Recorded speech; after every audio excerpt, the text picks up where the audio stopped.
Assalamu alaikum wa rahmatullahi wa barakatuhu. So let's begin our session.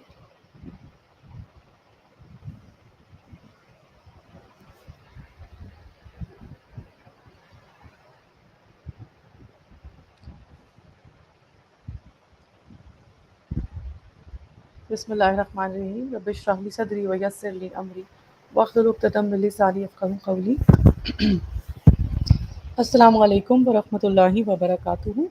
My name is Amna Asghar, and today I will be presenting to you about Islamic Integrated Psychotherapy as a part of a bi-weekly lecture series started by Solace in Islamic International Mental Health Institute. So first, let me introduce myself. I am a certified Islamic psychologist, and I have been counseling Muslim women across the world for over 12 years now using principles of Islamic psychology and counseling. At the same time, I'm also a lecturer at International Open University. This presentation or this webinar that I have designed for you people, it is designed this way that I have written the slides and prepared the lecture in a very simple manner to benefit each and every person from every sector of the life. Although Islamic integrated psychotherapy is provided by professionals of this field, but those who benefit from it are Muslims from all areas, which is why when my intention is to introduce you all and educate you about international Islamic integrated psychotherapy, I want to keep it as simple as possible so each one of you can understand what I mean by it. In today's lecture, first I will introduce to you Islamic integrated psychotherapy. I'll briefly explain its history and development, the importance of Islamic integrated psychotherapy, difference from secular psychotherapies, why we should use Islamic integrated psychotherapy, and who can benefit from it. So, psychotherapy is an approach for treating mental health issues by talking with a psychologist, psychiatrist, or another mental health provider. Mostly, psychotherapy is provided by psychologists and counselors and mental health professionals, but psychiatrists also who have a degree in medical sciences, but they do a postgraduate degree in psychiatry where they are licensed and authorized to provide medical care to people who have mental health issues. They uh, can also take training in psychotherapy and provide it to their patients along with the medical care. Modern psychotherapy relies on certain theories of psychotherapies developed and tested for their efficacy on mainly Caucasian Americans. This is the problem. Most modern psychotherapies that are being used around the world, I'm sure that many of you are aware of cognitive behavioral therapy, which is the most popular and most commonly used psychotherapy model in the world. It was also developed by an American by a Western psychiatrist.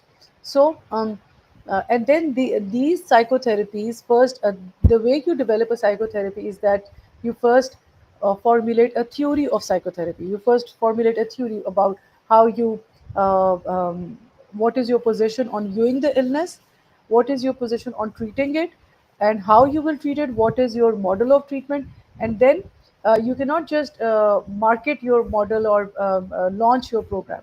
You have to standardize it. There are certain methods of statistics that you need to apply to be sure that the model that you have prepared can be applied and is going to be effective on the population. So this method is known as standardization, and the problem with modern psychotherapies is that they are standardized on Caucasian Americans, uh, which obviously, when I say Caucasian Americans, it means that even the African Americans are not included, the Hispanic Americans are not included, then the immigrant Americans, which can be Muslim Arab Americans or Christian Arab Americans or Hindus or Asians from South Asian region or Indo-Asian regions, they are not included. Most of these models are standardized using Caucasian Americans. which is why the results that came from those researchers which prove that these models are effective to be used on the populations, they can be biased because they are done on Caucasian Americans. So there have been questions on their reliability and validity for populations that are other than Caucasian Americans.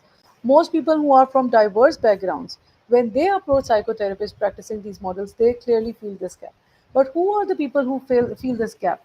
They are not second generation Americans or second generation British people whose parents migrated from some other country to UK or USA or Canada or Australia. They are not going to be facing this problem because they are born there. But if their parents go to therapy, they will feel this gap. Even I'm from Pakistan. If somebody comes and seek therapy from me and I provide them only a pure Western CBT model, even they will feel this gap. Although I'm speaking their language, I understand their culture, still they will feel this gap. Why? Because these models, they are used on, they were applied for and they were designed for Caucasian Americans or Caucasians. So when Muslims seek psychotherapy, especially in living in Western countries, they cannot seem to be satisfied. So when they reach support for issues such as marital problems, what are the marital problems of Pakistanis or Indians in the USA? They could be any like universal marital problems, or they could be related to their assimilation issues.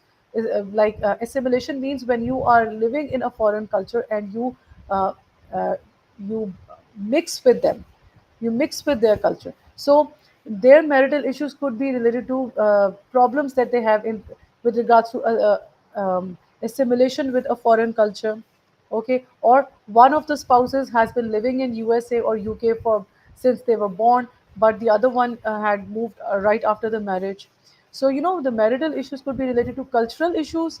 Okay, then they could face like parenting problems where the parents are first generation immigrants, but the children are second generation immigrants, which means that they were born here. So the parenting problems that the parents are facing, if they seek out a psychotherapist in America, maybe they do not understand it. And I have seen such clients in my own practice.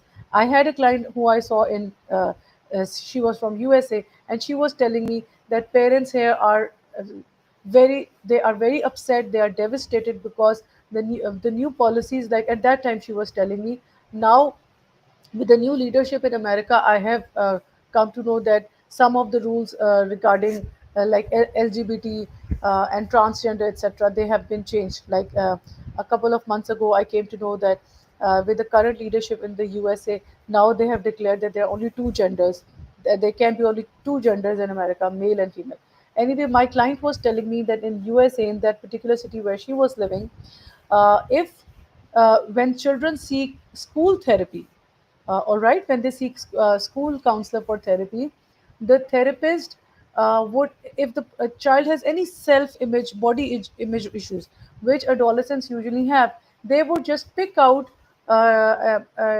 this issue as them not being happy with their gender. So they would actually instill the ideas of changing their gender or something like that. And then they also tell the kids, don't tell your parents. What is this? This is outright bullying, right? This is outright bullying. But the development of psychotherapy, when it is enmeshed with the politics or political policies of a country, right? Then there could be results which can be harmful and damaging for the people who come to the therapist for for protection, for safety, but they experience the opposite. So these are the problems which Muslims are facing in USA when they seek counseling.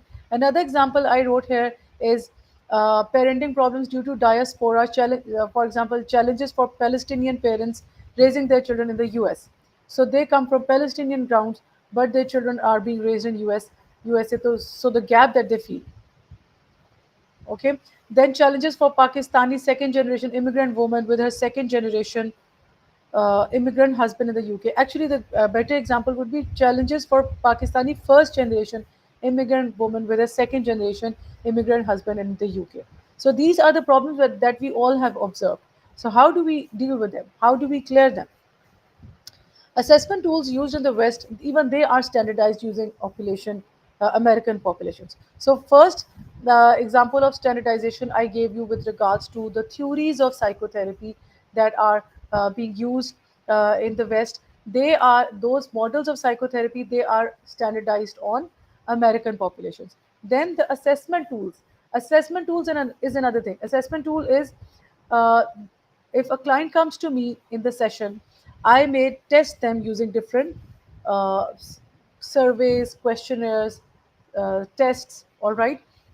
These tests are not like the blood test that somebody would have when they're going for a medical diagnosis related to any other part of the body. No, these tests are written tests with the client, which the client sometimes fills or sometimes their family fills. All right.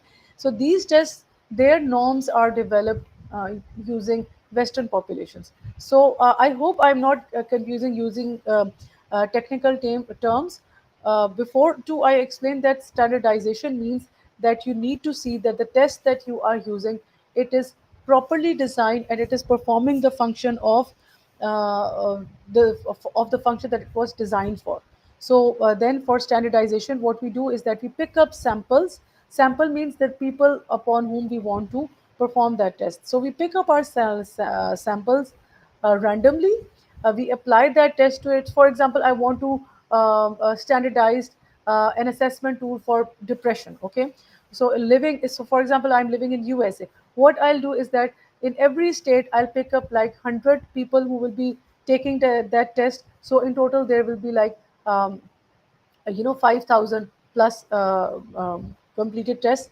I will evaluate them, I will mark them, and then I'll obtain an average of it. Then there are assessment there are actually software programs that help us in that assessment process. So I will use those softwares and generate my results. So in what I'll find out in these test results is um, um, whether, for example, whether a test that is performed by someone in Chicago, is it are the results correlating with somebody who has performed it in Florida? So correlating means that are we having the same kinds of results? So if the tests are correlating across different states of USA, it means that the test is that the results of the test are valid and it can be applied on the USA population. I hope I tried to explain it in as simpler way as possible. So this is how you standardize tests. So that not only the tests are standardized in the West, the theories of psychotherapy are also standardized in the West. So what problem does it create? None of it was tested using Muslim populations, African populations, Arab populations, or any other Russian populations or any other populations of the world. They were standardized using either European populations or American populations. Now let's come to our topic about Islamic integrated psychotherapy. What's its need and what's its history? Islamic integrated psychotherapy is a modern approach or orientation to psychotherapy that integrates Islamic teachings, principles, philosophies, and or interventions with therapeutic Western therapeutic approaches. So this is one way of defining it, that you integrate the Islamic approach with the Western approach. Okay, now there are actually two ways of how you can use Islamic integrated psychotherapy. Why is the adjective modern written with it? Islamic integrated psychotherapy was introduced as an idea.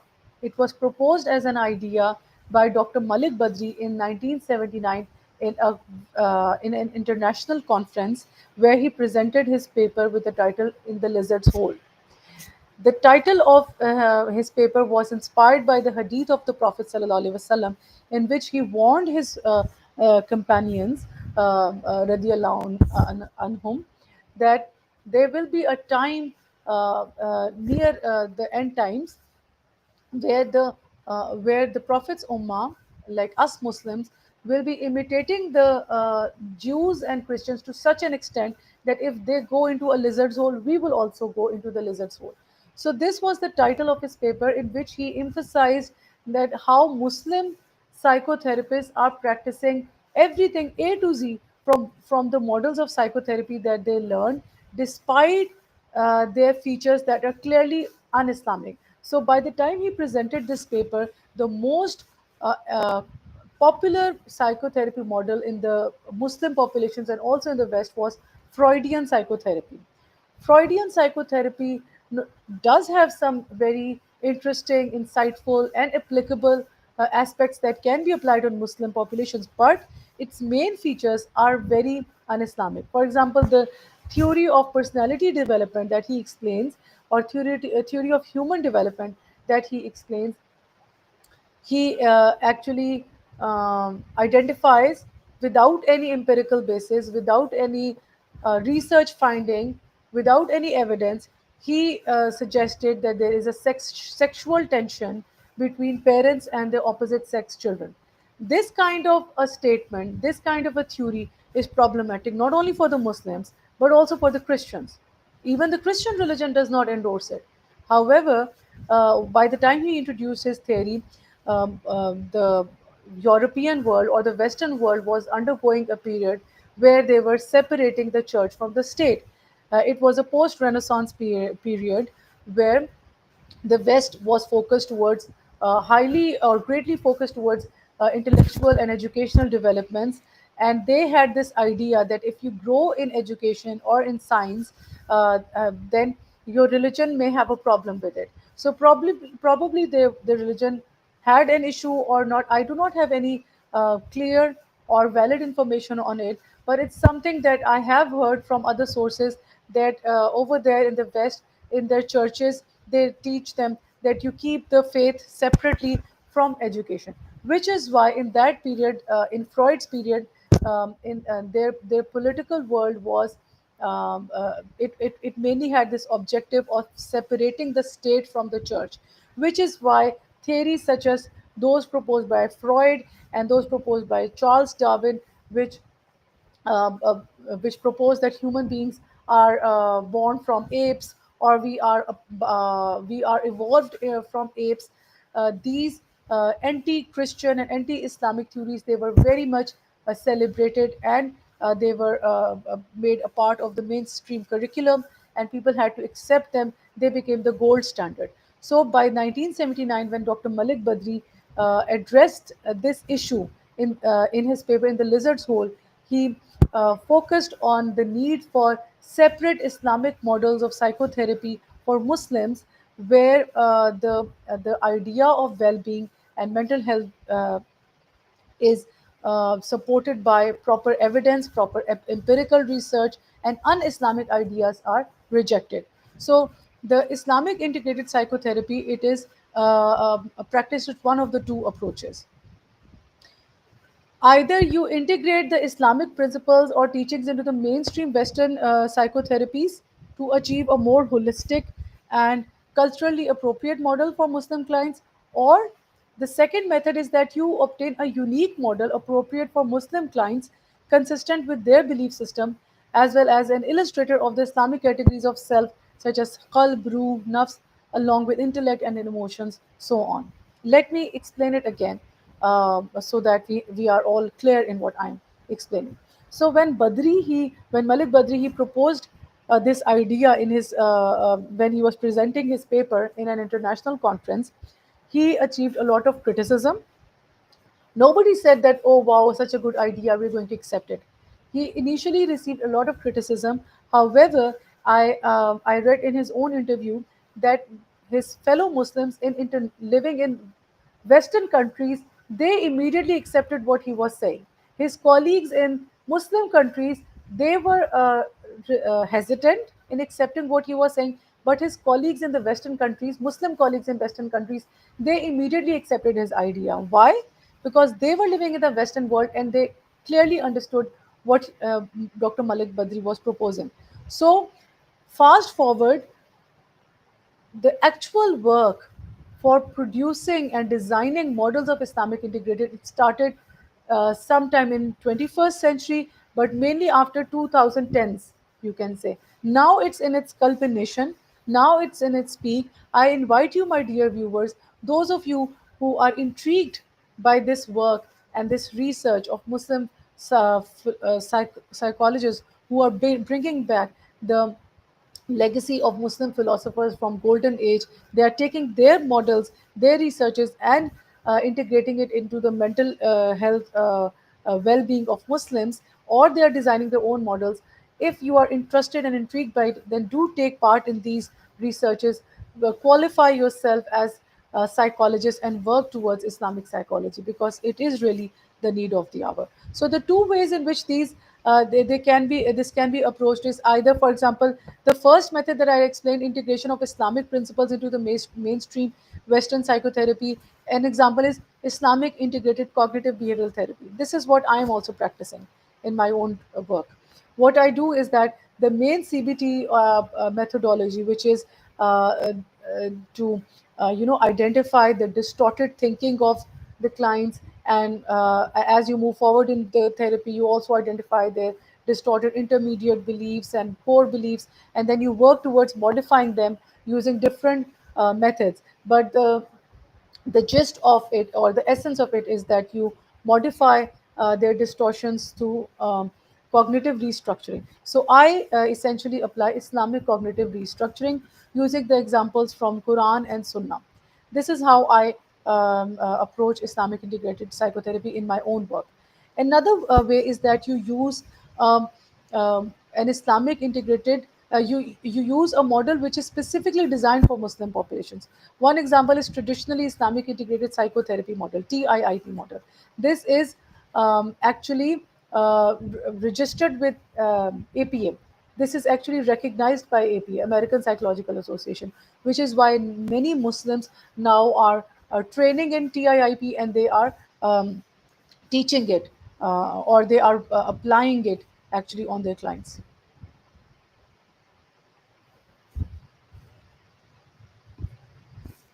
Islamic cognitive restructuring, the one that I also use, modification of thoughts and beliefs through different CBT techniques. Islamic aspect is integrated into the mainstream CBT methodology. So I'll give you an example. Hina is undergoing extreme disappointment and sadness after receiving a rejection from a medical college she always dreamed about studying. So, how to modify her sadness? We do not modify emotions at first. Why? Because it is also consistent with Islam, and it is also a modern psychology idea as well, that emotions are acknowledged and endorsed. So, there is a hadith of Prophet ﷺ to where he says that eyes get wet and the hearts are sad and the eyes get wet. It's the meaning of the hadith. I don't recall the exact words at the moment, but it's the meaning of his hadith. What is Prophet Sallallahu Alaihi Wasallam teaching us there? That we do become sad. It's a natural part of our existence. So emotions are not modified. So if my client Hina is sad, I will not modify her or her emotion. What I will work on is that I'll work on her underlying thoughts. What is her association with medical college? What are her beliefs? I'll work on modifying them. But you cannot just instantly access somebody's beliefs. The first thing that you can access of somebody's cognitive world are their thoughts. So we work towards modifying somebody's thoughts. We move forward in therapy through the client's own disclosures. We become aware of their underlying intermediate beliefs and their core beliefs, and then we work towards modifying them. There are different ways we do it. With each session, we give them homeworks that are comprised of some behavioral experiments. For example, if I have a client who is shy, and or not just shy, but she has this negative thought or perception that her friends do not want to socialize with her because she is boring.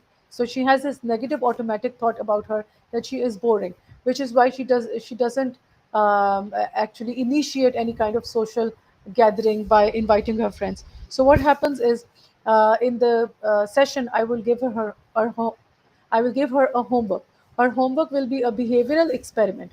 What would be that experiment? I will tell her the names of her friends that she has already told me, who she is close with. I will ask her on the weekend that she will call Sana and Huda, for example, they are her two friends. I will ask her to call them, and you make the plan of asking them for coffee. like a coffee in a cafe, going out on a coffee. So, what is the worst thing that can happen? They will say no. Okay, but I will teach her in this session that even if they are saying no, it doesn't mean that you are boring. They probably already have a plan, but the homework will be to at least give it a shot and try it and call your friends. So these are the practical kind of homeworks that we give in the sessions to our clients to actually help restructure their old ideas which were being dysfunctional for them in their life. So Islamic approach can be applied in different manners or in different phases along treatment, such as teaching the concept of hope and increasing tawakkul in case of hina, will lead to a changed perspective, which will lead to different mood and as a resulting different attitude and behavior. Here I am, just for reference, I am giving you only one research, to give you an idea of what does it mean by the second approach that I talked about, a unique model appropriate for Muslim clients. Okay, so most Islamic models of psychotherapy that are designed, they are designed on this kind of model. So there might be like different terms used, but they are mostly designed on this kind of model. What does it mean? And what concepts are they using? Prophet ﷺ has mentioned in a hadith that every child is born upon a fitra, but then his parents either make him a Yahudi, a Isai, or Majusi, okay, a Jew or Christian or a Zoroastrian. But every child is born on a fitra. What does fitra mean? Fitra means a natural inclination towards a belief on oneness of Allah subhanahu wa ta'ala, as well as a natural inclination towards goodness of character or good moral values. This is the fitra. So it's on the top of this model.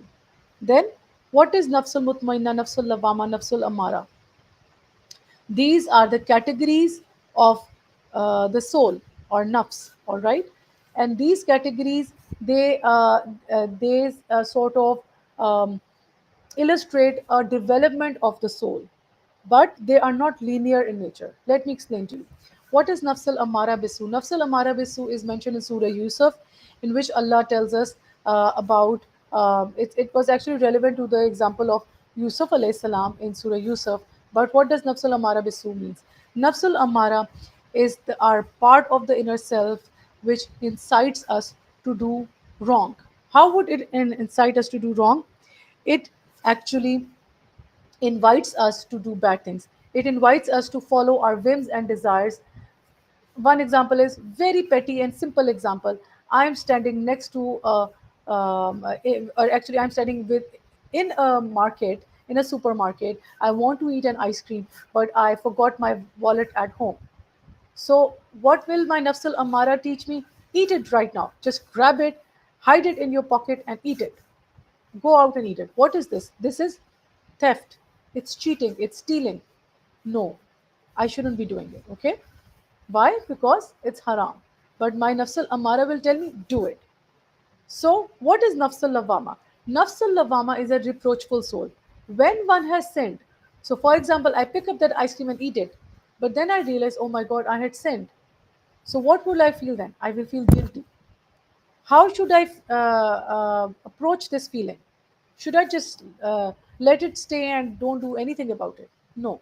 The next step is that I ask Allah's forgiveness. So when I ask Allah's forgiveness, I reach to the level of nafsul mutmainna, where I accept my mistake and I accept to submit before Allah subhanahu wa ta'ala. Then I am in the state of nafsul mutmainna. So when I'm in the state of nafsul mutmainna, it doesn't mean that I'll always stay in nafsul mutmainna. I will again be attracted by one other, you can say, influence or one other attraction in the world. I will be influenced by it. I may follow it. I may, come under the control of nafsul amara. But then my nafsul lawama will be activated, and then I'll go and seek Allah's forgiveness, and I'll go into the state of nafsul mutmainna. So what should we do? Are we always circulating between these kinds of the nafses? If we do this tazkiya on nafs, which is on the left side of this model, here again the same, like the sins were first explained to Nafs al-Amara. Now you can see on the left side of the model as muhlikat. Anything. What is muhlik? Muhlik is actually it's a work for a word in Arabic, but it's also a word in Urdu. Muhlik is anything which is harmful for me. Okay, so since in Islam we see sins as harmful, they eventually harm us. So what is then the tazhibul akhlaq? It is my effort towards perfecting my character, to train my character. This is the difference between humans and animals. If an animal would see anything lying around, if he wants to eat it, he'll eat it. But the tazhibul akhlaq in us humans, it essentiates us, it necessitates us the need for understanding that I cannot just pick up and eat anything, but I should rather see whether it is in my own home, with the things in my own home, I own them, so I can eat them. Or is it in the market? So I pay from my money and buy it and eat it. This is the tazhibul akhlaq. Then you reach up to munjiyat, the level where you have purified your character by years and years of effort and struggle, which is known as jihad bin nafs also. I think it is jihad bin nafs can also be called taskiya nafs. All right. So at the bottom of the table is shaitan, okay, who is influencing us so that we remain in the mohlik state, or we remain in the state of nafsul amara. But if we have this, if we form this habit of struggle, okay, to come out of that state of nafsul amara, then we will reach to nafsul lawwama and nafsul mutmainna, or Tahzibul Akhlaq till Munjiyat. Then what is this? Ruh, Aql, Nafs, and Qalb. This is our inner self. All of this is happening in this inner self. This is the cognitive world of a human being. According to the Islamic model of the soul, this is our cognitive world. The qalb, the heart; aql, the intellect; ruh, the spirit; and nafs, the inner psyche. So when you are talking about psychology from Western perspective, they will only talk about the brain, the mind. All right? They will not never even consider the soul or the spirit, because it cannot be seen. The unseen world cannot be endorsed or acknowledged in the modern science. Why? Because it cannot be empirically tested. Okay? Qalb, according to the modern science, only they accept its physical aspect, which is the pumping of blood. They do not accept its spiritual aspect. As Muslims, our holy book is Quran. Without Quran, we are not Muslims. So we need to take our guidance of what our inner self is from Quran. The Quran says it's the heart that are blind. When Allah subhanahu wa ta'ala is talking about misguidance, He says that it's the heart that are blind. So can we link it with modern science? Modern science only talks about pumping of blood.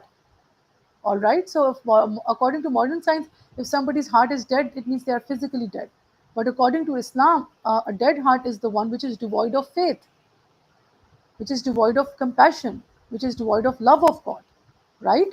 So, how do we integrate them? There's only one way of reconciling them, and that is through adopting these kinds of models. So, I have also given the reference of this article. In this short lecture, I am only referencing this article just to give you the idea of what we do when we are approaching Islamic psychotherapy. Okay, those of you who contact me after the lecture, they can ask me for the link. I'll share it with them.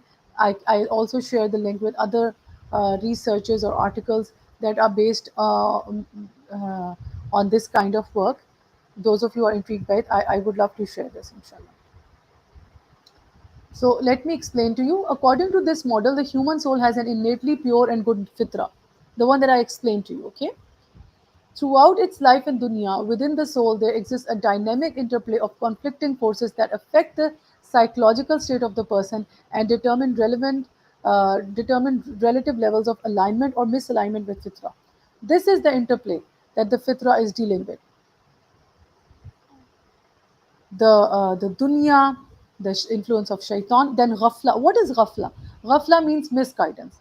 So there's always an interplay between ghafla, misguidance, and guidance. Guidance from where? What should we call guidance? What is the definition of guidance? If I use a technical term of a researcher, what is the operational definition of guidance? What do I mean by guidance?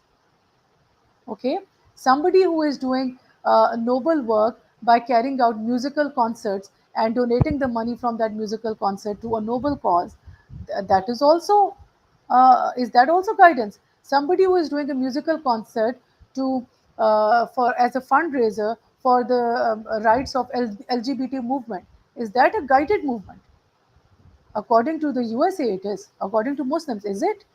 So, when we are talking about guidance, we should be aware that guidance means Islamically guided guidance. In the light of Islam, that is guidance. What is ghafla? Somebody who is saying that Allah created only man and woman, and they can form a romantic relationship in the name of marriage only.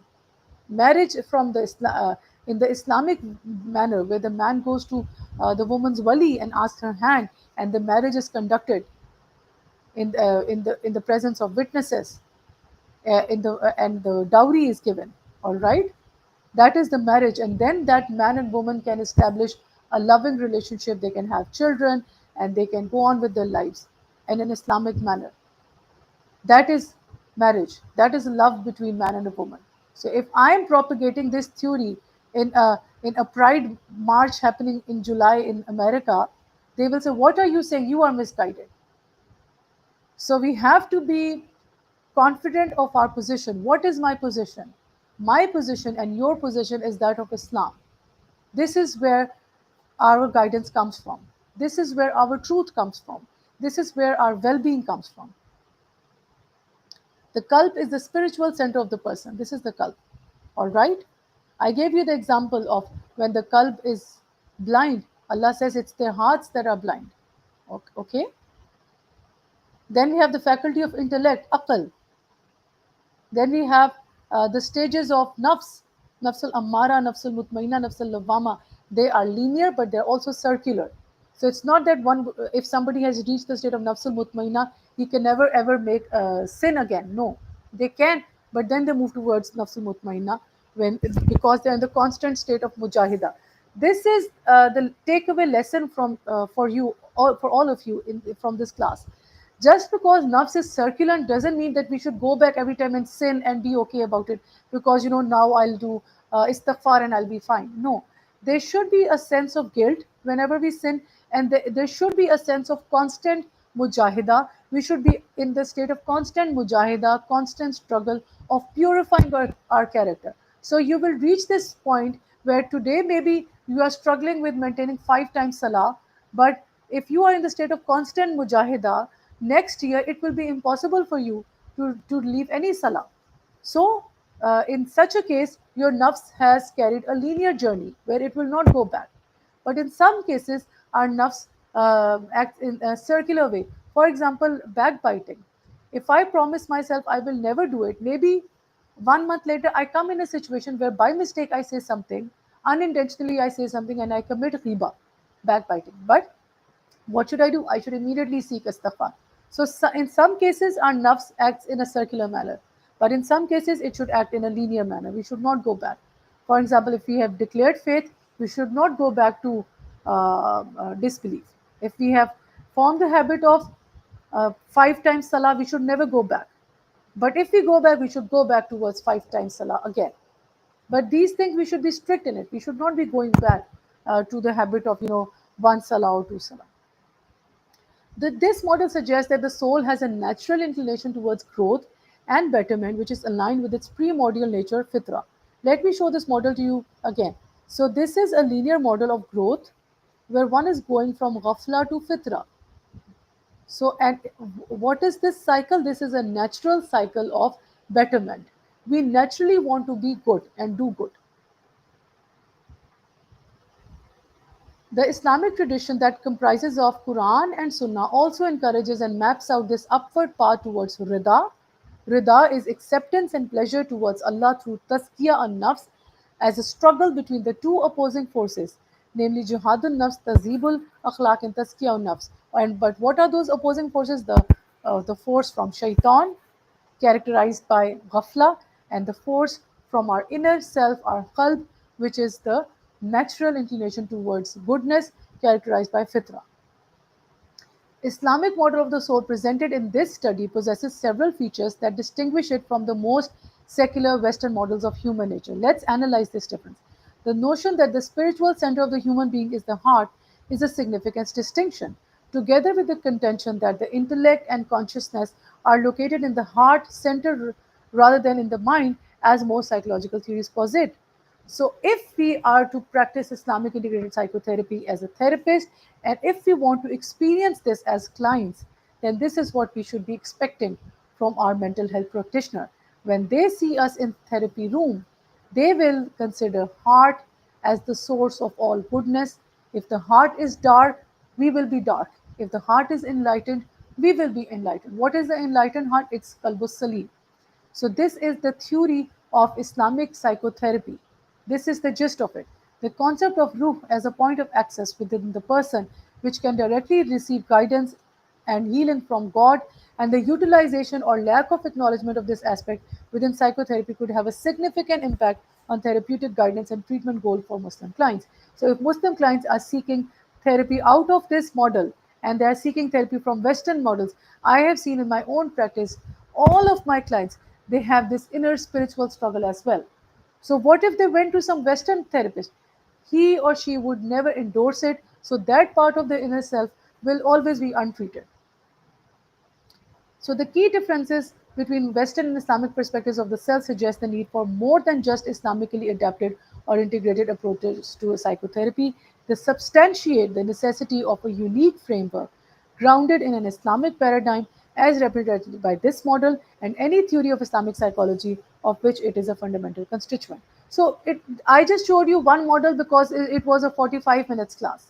There are many models, but they are designed on this same paradigm, that we have this inner self which is comprised of ruh, qalb, nafs, akal, and then we have our primordial nature, this fitra, but then we have these outward forces of shaitan who want us to deviate from our fitra.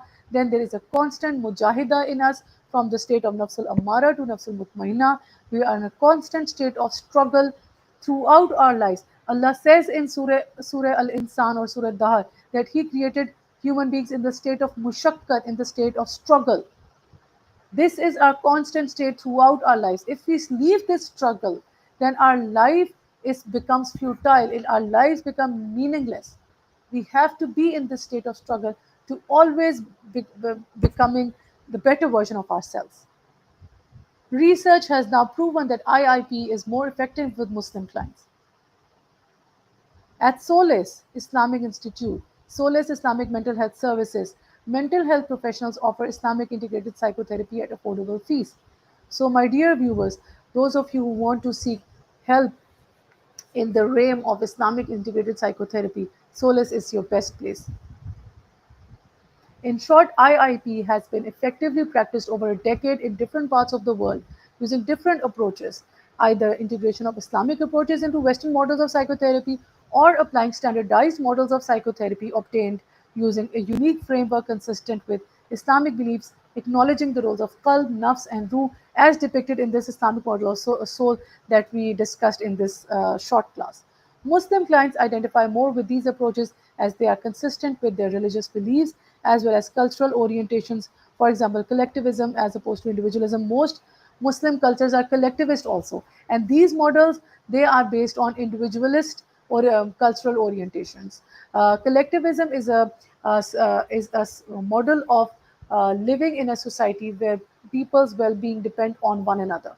Most Muslim societies are collectivist. In individualist societies, people's well-beings are based on their own personalized dreams and on their own personalized values and aspirations in their lives.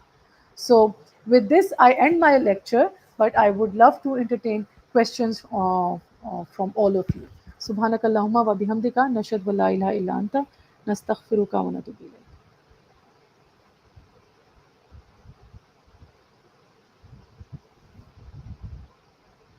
Okay, somebody has asked how to alive the dead heart. So it's the same mujahida that we have to be a part of. So there are different guidances that we need to take from the hadith. For example, a hadith of a Prophet ﷺ where he says that a man is upon the religion of his companions. So the person who feels that his heart is dead. He should see which the kind of companions that he is socializing with. Who are his companions? I heard an example of a case where a young boy, he went to study in abroad in some Western country, and he left his religion. So somebody contacted his parents and they told them that your son has left Islam.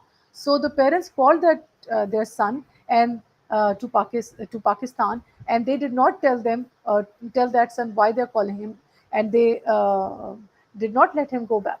Why? Because they realized that their son has left Islam because he did not have Islam around him. So he left it. So, this does not happen to everyone who goes abroad. I have seen people who, when they go abroad, they even become better Muslims. All right. In fact, it happens with most of the people when they would go out of the country and they would realize this difference, like living in the state of diaspora, they would become even more close to their religion. They would want to stick more to their roots. But the opposite also happens. So, in such a case, it's the job of the parents. They should get back their children to their own roots, and they should not let them socialize with these people. So first thing that you need to see, who are you sitting with? What is your social group? Then you need to see what are you doing in your whole day. What is it that you're doing? I had a client who was struggling with sexual orientation, and in my sessions we were talking about what is the right orientation. Obviously in Islam we are not allowed any other form of orientation. There's just man and woman who can have love only after they are married. Okay, they can have love in relationship only after they're married. So this client, they would tell me the shows that she would watch on the Western streaming apps, and the shows that she was watching, they were about LGBT.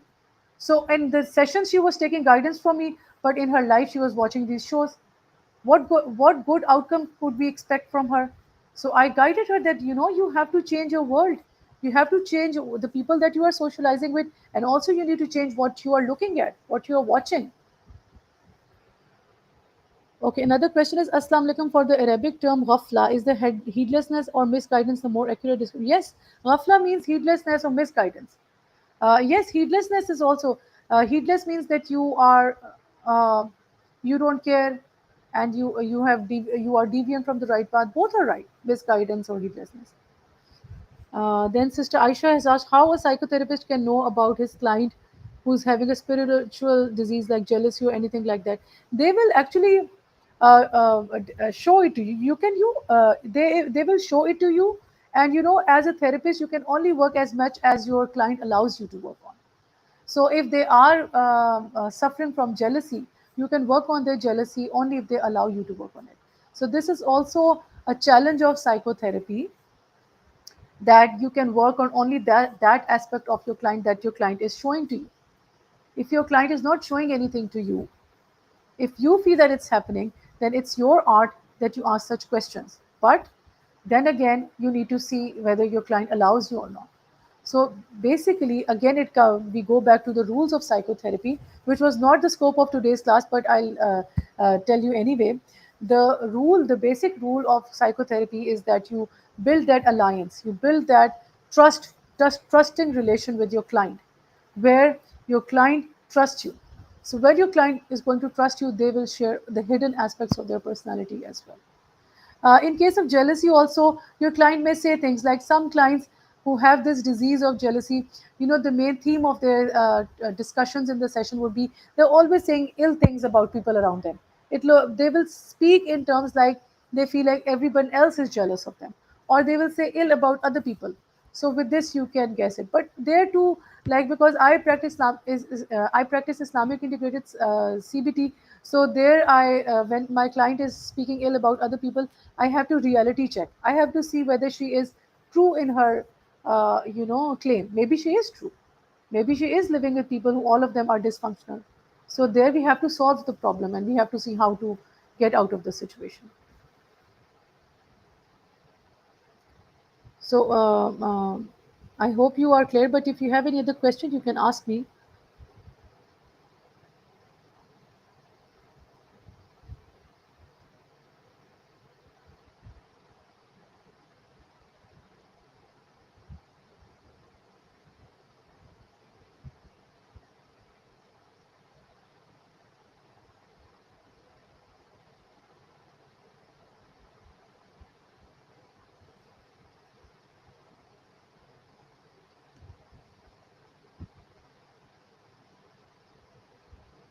وإياكي, Sister Aisha.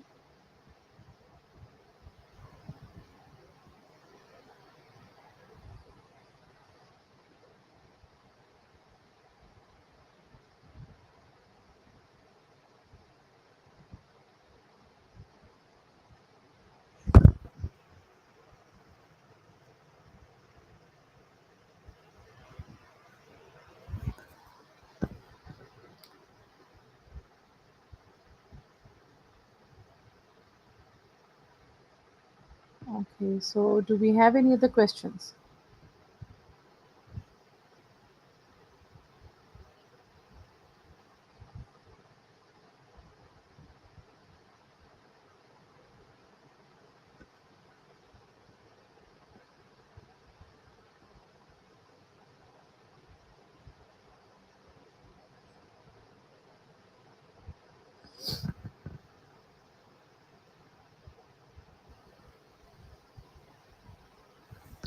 Okay, so as we don't have any questions, so with this, I want to conclude this session.